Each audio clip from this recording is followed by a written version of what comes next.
Hello, hello. It's me, Tracy Thomas, host of The Stacks, and I'm here with another bonus episode of the show. And today it is January. It is new book season, and I brought back two of my favorite book people, Sara Hildreth, the creator of Fiction Matters, and Cree Myles, the genius behind Always Black, to talk about our most anticipated reads of the month. This is exclusive content for my Patreon and Substack paid subscribers. So if you're listening to this episode and you get about 12 minutes in and it cuts out, that means you're not a paid subscriber. So head to patreon.com/thestacks to sign up, or go check out my newsletter at tracythomas.substack.com. When you join, you get access to our incredible book community. Plus, you get to know that you make it possible for me to make the stacks every single week. Okay, enough of that. Now it is time for my conversation with Sara Hildreth and Cree Myles about our most anticipated books of 2025.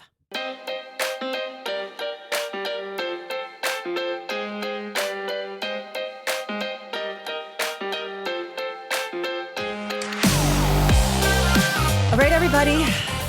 Best bonus episode of the year. Though this year, this might actually be on the main feed. So it'll be a surprise to us too. So we'll see. So don't say anything that's going to get you fired. This might end up on the main. Okay, I'm glad you told us. Yeah. So those giggles and voices you're hearing, one is Sara Hildreth. She's the creator of Fiction Matters, Empire. It's a Substack. It's an Instagram. You might know her voice from her podcast that she co-hosts called Novel Pairings. You also just might know her from being around here and telling us what books to read. So that's Sara. And then on the other side of the giggles is another friend of the pod, Cree Myles, who is the creator of the Always Black book content machine. I don't know. And she's also one of the host of the Baldwin 100 podcast, which you might know. You might know her from being here talking about all sorts of shit. But also, I'm acting like you might not know them, and I know you know them. So, ladies, welcome back. Woo! Books. So yeah, that's what we're going to do today. We did this in 2024. It was so much fun. It sparked our friendship of the three of us. And obviously, instead of being like, who could I talk to in 2025 about books? I was like, great, Cree and Sara will be back. So Cree and Sara are back. And before we even dive into 2025, I want to start with a quick little postmortem on 2024. What did you make of it as a year in books? How do you feel like your reading was? Anything you are excited to be rid of from that year? Talk about it. I felt like it was a good but not great reading year for me. When I looked back at especially the new releases I read, there were I had a lot of disappointments in my new release reading. But I think part of that was because I read James and Martyr at the beginning of the year, and then nothing else really held a candle to them all year. And so it was just a strange reading year to read like two excellent books so early on and then kind of be like chasing that high. And I don't know, it's not really a fair way to approach books, but we can't help it. We can't help but compare them, especially when we like talk about them for a living. So I don't know, I'm excited for maybe a little bit more variety in my reading life in 2025. I think even before I read James, I just knew it was going to be my favorite book of the year. Yeah. And there's not one book looming over 2025 in the same way. And so I'm excited to find 2024 was the year of James. It was the best. It was the book of the year. I'm excited this year to find like my book of the year. Ooh. More parody. We're looking for parody this year. Yeah, exactly. I can say and I think before we got, this is just like a love on you guys. Like before our group chat started and everything, I was very disillusioned by this space. Like I was just tired of it. I do think a lot of times I was feeling like pressure to read things that I didn't want to read because of my job. And so last year I worked really hard to not do that. And usually I'm like a romantic around consuming books. Like I just wanted to linger and like sit in it. And because of y'all, I was like, no, I'm going to just read shit. Like, I'm just going to like pick it up, read it, give it a go. Because you're right. I finished Martyr. I swear to God, this is so dramatic. I finished Martyr on my couch. I was by myself somehow with all of these children I have and just sobbed. And I was like, I want to feel that all the time, but I can't. Right. And so I'm just going to keep reading. So I grew a lot last year for the better. I came into this year, like New Year's don't always like matter to me, but this year I really was like, I'm very excited about what I am going to accomplish in the book world this year because of all of that was laid out last year. Thanks to you guys.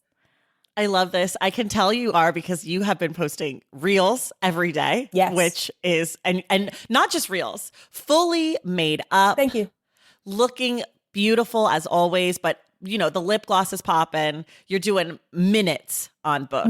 Minutes. 5 minutes. Had a full, like, real deal review of a January release in your newsletter ahead of pub date. Like, you're doing Who it. even am I? Everyone, don't get too excited. Us is what you're doing. Look, we're only like 8 days in, so don't get too excited. This could go left. Yeah, by the time this airs, people are going to be like, "What are they talking about? She hasn't posted in 20 days." Swear to God, it's true. Oh well. I feel like through our group chat and then getting to like actually hang out in real life last year and talk so much about books and criticism, I feel like we're all kind of like narrowing in on or sharpening our critical voices and how we want to talk about books. And it's just that discussion has been really helpful for me in terms of getting more out of every book I read without feeling like I have to love every book I read. Oh, yeah. Yeah. Oh, yeah. I'm doubling down on hating books in 2025, as you all know. For real. For real.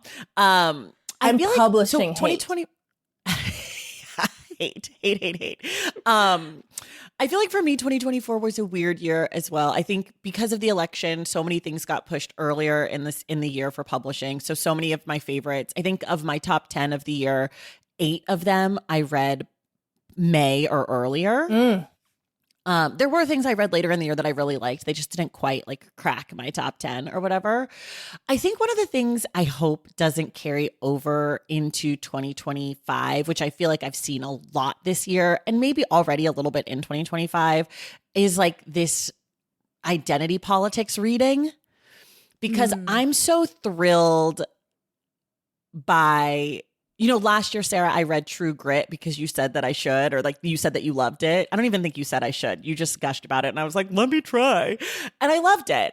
And like, if I read identity politics reading, which is like only reading books by like Black and mixed women and like only reading books that need attention or whatever, I would have missed out on a book that I just found delightful and lovely. And that's not to say that I'm not going to continue to read what I want to read, which is mostly, you know, books by Black people and et cetera.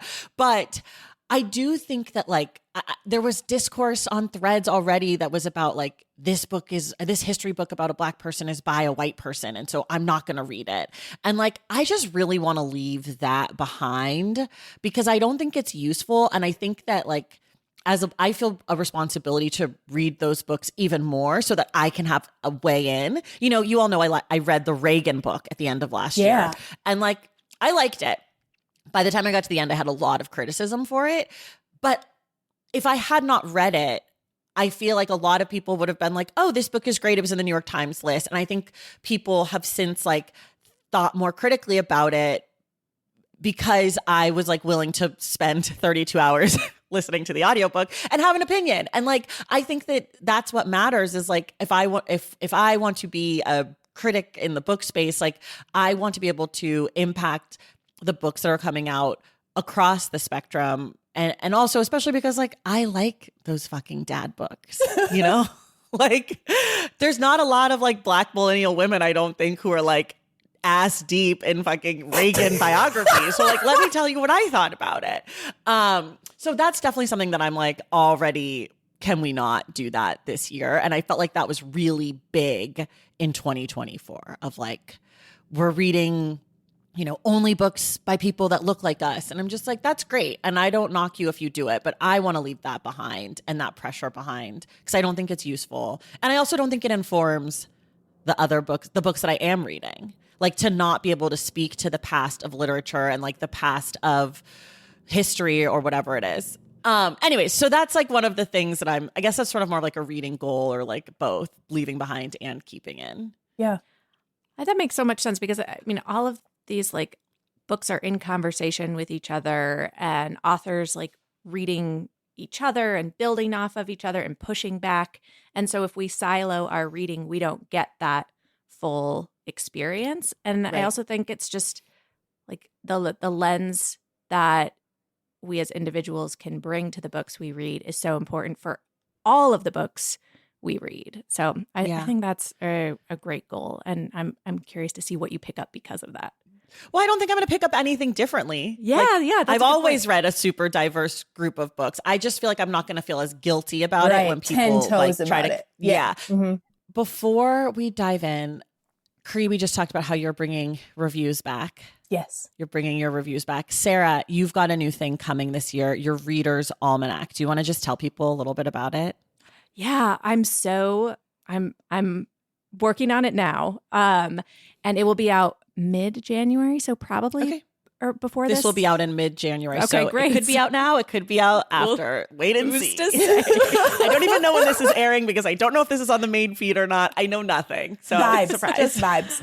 Yeah. Well, vibes is a good way to describe my mood reader's almanac is what I'm calling it. And it's been a really fun project for me because what I'm doing, it's a reading guide basically, but instead of reading books to vet them for a guide, which I have learned recently that I really don't like doing, even though there are lots of readers who are doing it and are great at it, and that's just not what I like doing.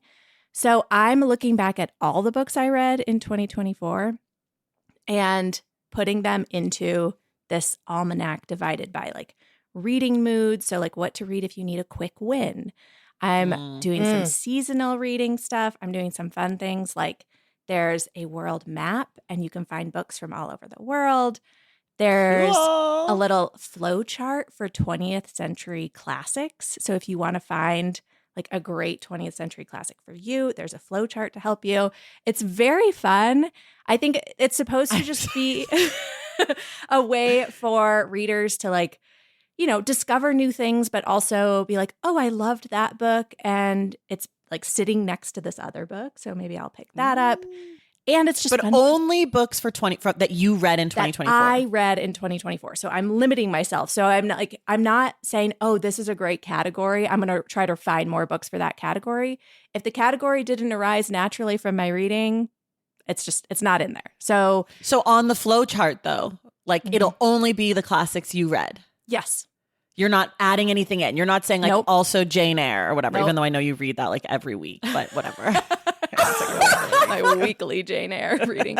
Yeah, only ones that I read in 2024 because otherwise it gets just too much pressure on myself to add things in. So it's tempting to add things in since it's the first year I'm doing it. I'm like, oh, I could pull from like 2 years ago, 3 years ago. Yeah. But I'm really forcing myself not to. I cannot wait to see this. It's gonna. I'm really cool. And my excited friend, to I see have to give a. I'm sorry. I was really excited to see the Les Mis flow. I want to see how that. Yeah.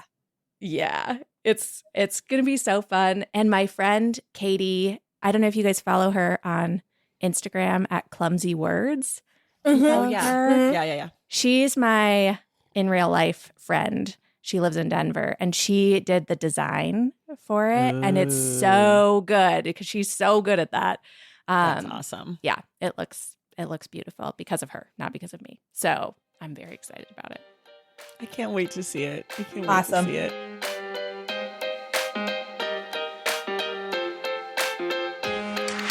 All right, that is the end of this bonus teaser.